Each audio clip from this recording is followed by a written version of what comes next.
bagi menuju perubahan yang lebih baik bagi bangsa Indonesia.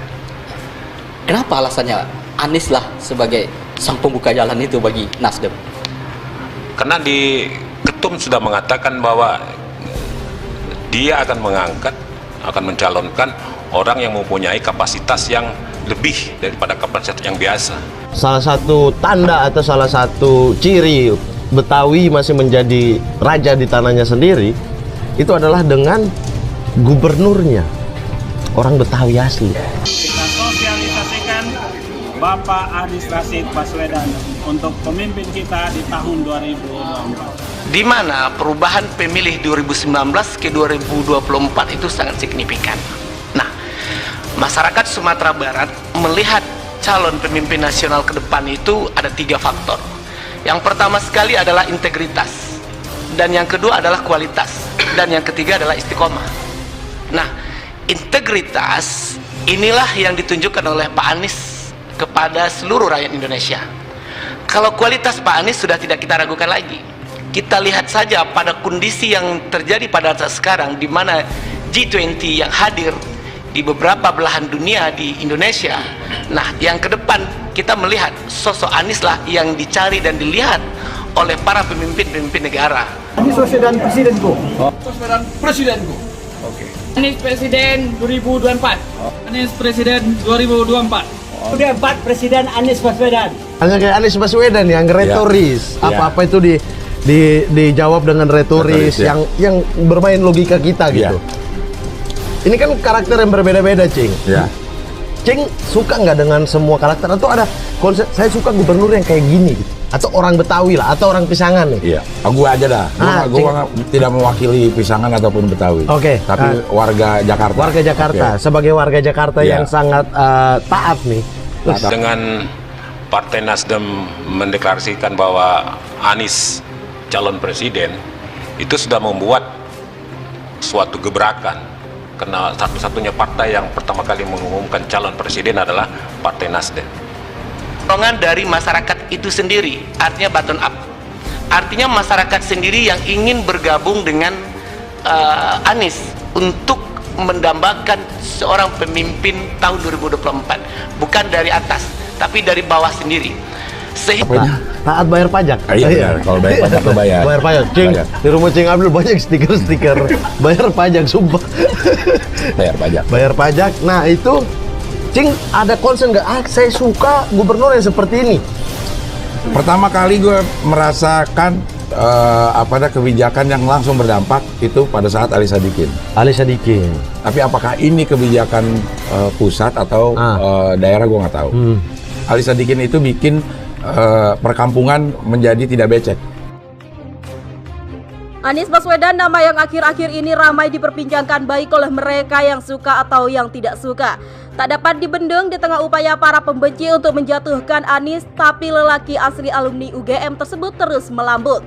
Di tengah upaya banyak orang yang membusukkan Anies, tapi harum bebungaan yang ditebar Anies terus semerbak. Cahaya itu terus menyala walau para buzzer dan tak terkecuali para penjabat negeri melakukan segala usaha untuk memadamkannya. Anies tak paham dan tak pernah membalas hujatan sebab orang kerdil tak akan bisa menjangkaunya walau harus merakit bermacam tangga kebohongan. Masih teringat saat kewafatan Kiai Haji Solehuddin Wahid Gusola. Di tengah riuh para pelayan, Anies adalah salah satunya. Itulah pertama kali saya bertatap muka, bersalaman dan berbincang singkat dengan mantan rektor Universitas Paramadina tersebut. Orang-orang riuh berebut salaman dengannya, seorang berteriak, "Wes, aku gak salaman." Gak popo, tapi Pak Anies tak dungakno ae. Pak Anies mencari asal suara tersebut, dungakno yang penting, tapi nek arep salaman, ayo. Demikian katanya sambil meraih tangan orang tersebut, saya pun dusel ikut berfoto. Itu pertemuan pertama dan hingga kini saya belum lagi bersua fisik dengan Anies Baswedan. Tapi segenap kabar lelaki tersebut saya lahap, baik ketika menjadi menterinya Jokowi dan terus selama ia menjadi gubernur DKI Jakarta. Saya berangan-angan kalau orang ini jadi presiden Indonesia. Keren lah, ganteng, cerdas, cakap, dan santun. Bahasa lisan dan bahasa tulis bisa ia komunikasikan dengan baik, komunikatif, dan terbuka.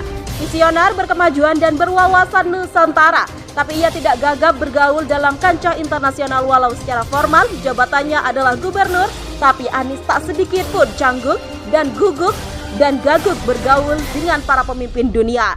Hingga tibalah Surya Paloh dengan Nasdem mendeklarasikannya sebagai becapres di tengah kabar yang tersiar bahwa KPK sedang beroperasi membidik Anies.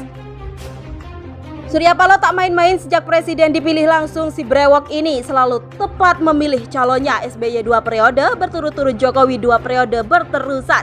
Saya istihoroh bertanya sana-sini dari puncak gunung hingga samudra lepas saya tanya. Demikian, apakah Anies Baswedan harus saya dukung? Semua serempak menjawab, gas.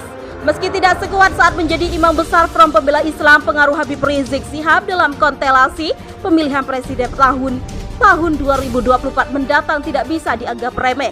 Pandangan itu disampaikan pengamat komunikasi politik Universitas Esa Unggul Muhammad Jamiluddin Ritonga kepada kantor berita politik RMOL pada Minggu 30 Oktober. Menurut Jamiluddin, sampai saat ini Habib Rizik masih punya pengikut setia yang tersebar di Indonesia.